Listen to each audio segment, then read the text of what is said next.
Hello bachcho, let's start the question and the question says what happens to pH of a solution when NH4Cl crystal is added to a dilute solution of NH4OH. पहला option है decreases, दूसरा है increases, तीसरा है remain unaffected and last है हमारे पास all of these. So let us start with our key concept. Question शुरू करने से पहले आपको एक कॉन्सेप्ट पता होना चाहिए, that is common ion effect. Common ion effect वाला कॉन्सेप्ट आपको पता होना चाहिए. सो जो आपका कॉमन आयन इफेक्ट है वो क्या है? ये आपका इफेक्ट है जो सप्रेस कर देता है क्या?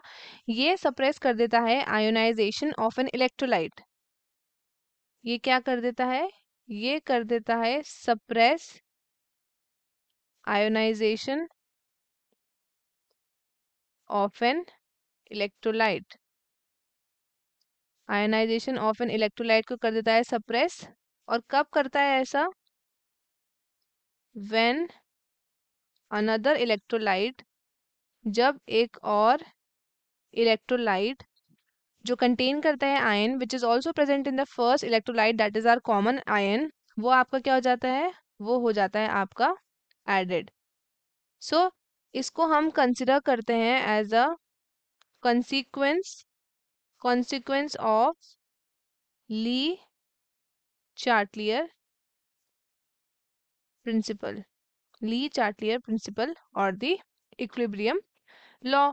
सो ये था हमारे पास कॉमन आयन इफेक्ट. अब क्या हो रहा है कि जब हम क्या कर रहे हैं, जब हम ऐड कर रहे हैं, जब हम ऐड कर रहे हैं कॉमन आयन को, जो कि आपके प्रिवेंट करता है क्या?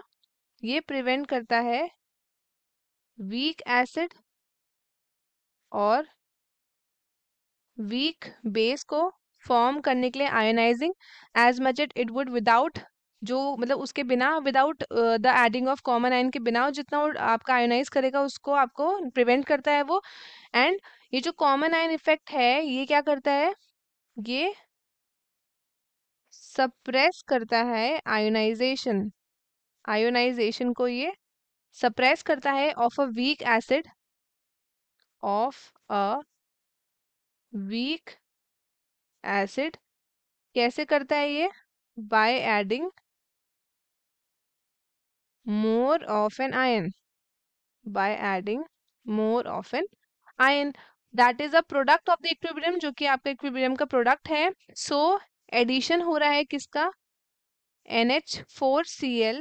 ये क्या करता है? ये रिड्यूस कर देगा डिसोसिएशन. डिसोसिएशन को रिड्यूस कर देगा किसके? Of NH4OH. And because of that इसका क्या होगा? इसका pH करेगा डिक्रीज. सो इसका pH करेगा डिक्रीज. अब हम ऑप्शंस पे देखते हैं.